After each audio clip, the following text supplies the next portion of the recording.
عاطف ملک صاحب کے قلم سے نکلی ہوئی ہر سطر جو ہے وہ پر اثر ہوتی ہے۔ شفقنا کے لیے لکھتے ہیں، انٹرنیشنل ویب سائٹ ہے۔ میں نے ہمیشہ کہا کہ اگر آپ کو مستند خبریں اور تحقیق کے ساتھ جو ہے وہ جستجو کے بھی کالم چاہیے، سبق آموز کالم پڑھنے ہوں آپ نے، تو شفقنا اردو کی سائٹ پر ضرور جایا کریں، تاکہ نہ صرف باخبر رہیں بلکہ باضمیر بھی رہیں اور باکردار بھی رہیں، اور ہر چیز پر مکمل گرپ آپ کی حاصل ہو، کیونکہ سماجی اور معاشی یا سیاسی تمام امور کو شفقنا پر بہترین انداز میں ڈسکس کیا جاتا ہے اور آپ تک پہنچایا جاتا ہے۔ ایک بار پھر اگر اپنے آپ کو باخبر رکھنا ہے تو ur.shafaqna پہ ضرور جایا کیجئے، تاکہ وہاں سے آپ مستفید ہو سکیں۔ کالم کی طرف چلتے ہیں۔ عاطف ملک صاحب کا کالم ہے، کیا مائیں بھی مر جاتی ہیں؟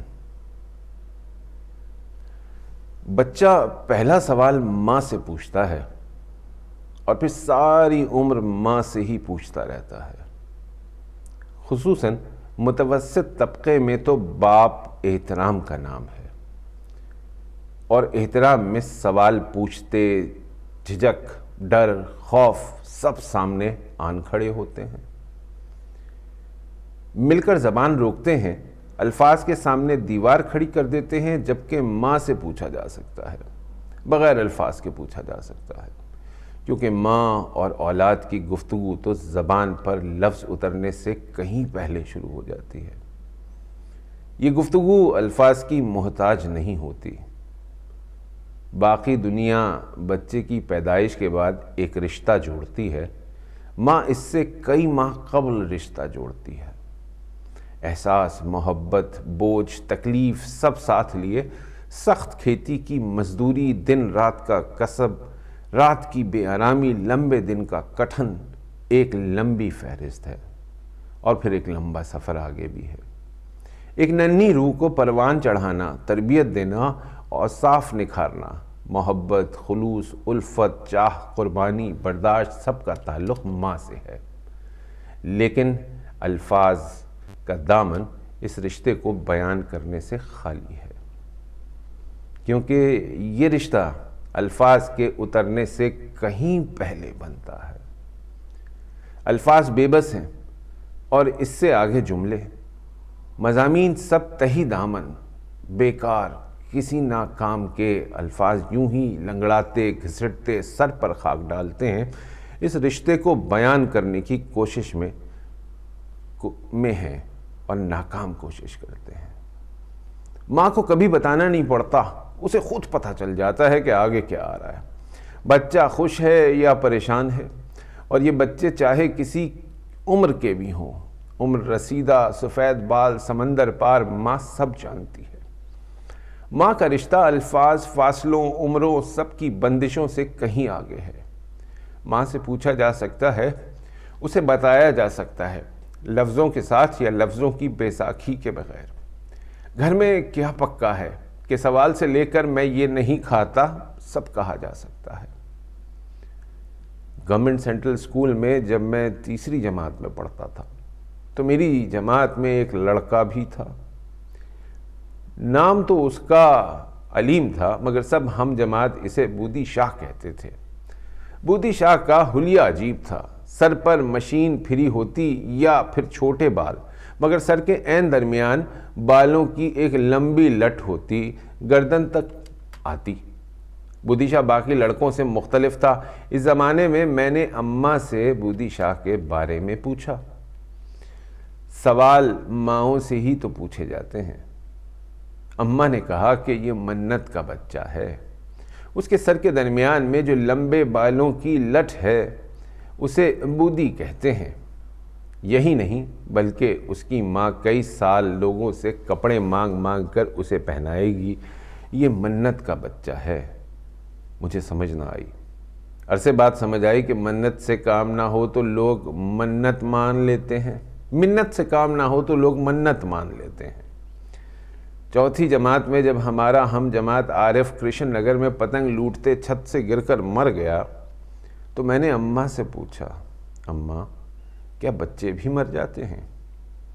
اماں نے مجھے اپنے ساتھ بھینجتے اداس لہجے میں کہا، بیٹا بڑی بڑی باتیں نہ کیا کر، ان کی آواز میں وہ کرب تھا کہ اس دن کے بعد سے میں ڈر گیا. اگر میں مر گیا تو اماں کو کتنا دکھ ہوگا. یہ ڈر اتنا بھاری تھا کہ موت کا ڈر کہیں دور پیچھے رہ گیا. اماں چند سال پہلے دنیا سے چلی گئی. سب خالی ہو گیا. گھر، محلہ، شہر سب خالی ہو گیا. اگر مائیں منت سے واپس آتی تو مسجدوں مزاروں پر ہجوم منت گزاروں کا ہوتا. اگر منت سے کام چلتا تو شہر بودیاں رکھتے، مانگے کے کپڑے پہنتے اور یہ سب لوگوں سے بھرا ہوتا. مگر کیا کریں، اس معاملے میں منت یا منت کسی سے کام نہیں چلتا. آج جب کبھی مسکراتا ہوں تو نہ جانے کہاں سے اماں کا خیال آ جاتا ہے. لگتا ہے کہ وہ ساتھ مسکرا رہی ہیں. آج بھی بچپن کی مانند وہ میری شرارتوں میں شریک ہیں. ان کی باتیں کئی مناظر کے ساتھ خود بخود ان سے ملتی ہیں. بچے کبھی فراڈ کرنے کی کوشش کرتے ہیں تو اماں یاد آ جاتی ہیں کہ ہر ماہ کے شروع میں وہ پورے مہینے کا جیب خرچ بچوں کو دے دیتی تھیں. بچے ایک ہفتے بعد پھر جیب خرچ لینے کے لیے آ جاتے تھے کہ آپ نے تو اب تک اس ماہ کا جیب خرچ ہی نہیں دیا. مسکرا اٹھتی اور کہتی کہ فراڈ لگاتے ہو. مگر پھر بھی کچھ نہ کچھ اور مل جاتا. کوئی کسی امتحان میں کامیاب ہوتا ہے تو اسے مبارکباد دیتے اماں ساتھ آ کھڑی ہوتی کہ بچوں کی پڑھائی میں کامیابی ان کے لیے بہت خوشی کا باعث ہوتی تھی. رات سونے سے قبل کتاب پڑھتے اماں کی یاد ساتھ ہوتی ہے کہ وہ ہمیشہ رات سونے سے قبل کتاب پڑھ رہی ہوتی تھی. کبھی کسی کی مدد کرتے دیکھا تو اماں کی یاد بھاگ کر اپنا حصہ ڈالنے پہنچ جاتی ہے. کبھی مشکل وقت آیا تو اماں کے کندھے پر ہاتھ رکھے حوصلہ بڑھانے آن موجود ہوتی ہیں. سوچتا ہوں کیا مائیں بھی مر جاتی ہیں؟ شاید نہیں. ماں کہاں اولاد کو چھوڑ کر جا سکتی ہے. موت تو بہت کمزور ہے کہ کسی ماں کو ہرا سکے. ماں یہی ہے، میرے آس پاس ہے. ان کی مسکراہٹ میرے ساتھ ہے. میرے لرزتے قدموں کو وہ آج بھی سنبھالا دیتی ہیں.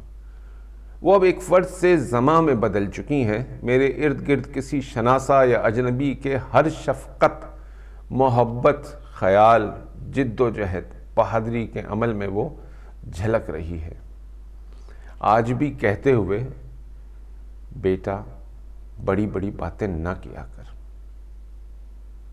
موت تو بہت کمزور ہے کہ کسی ماں کو ہرا سکے. ماں کی عظمت پر کالم تھا، ماں کی شفقت پہ کالم تھا. میں نے اکثر کہا کہ رب العالمین کیوں ماں کو بڑا درجہ دیتا ہے، کہ ماں ہی تو وہ ذریعہ ہے جو اس کی تخلیق کو دنیا میں لاتی ہے. اور رب کا رابطہ ماں سے ہے تو پھر ماں کا رابطہ رب سے کیسے نہیں ہوگا. جبھی تو کہتے ہیں کہ ماں کی دعا جو ہے وہ عرش کو ہلا دیتی ہے. ہم میں سے کتنے ہی ایسے خوش نصیب ہیں جن کی ماؤں کے سائے ہیں،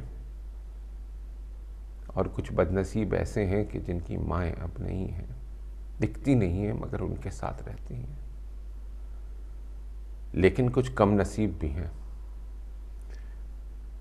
جن کی مائیں ہوتی ہیں اور وہ دیار غیر میں آ کر بس جاتے ہیں، اور پھر صرف رابطہ ہوتا ہے. اور اگر بوڑھی ہوتی ہیں تو پھر ٹیلی فون بجنے پر ان کی ٹانگیں لرز جاتی ہیں. اگر کسی ایسے وقت فون آ جائے جو مناسب نہ ہو تو پھر ماں بہت یاد آتی ہے.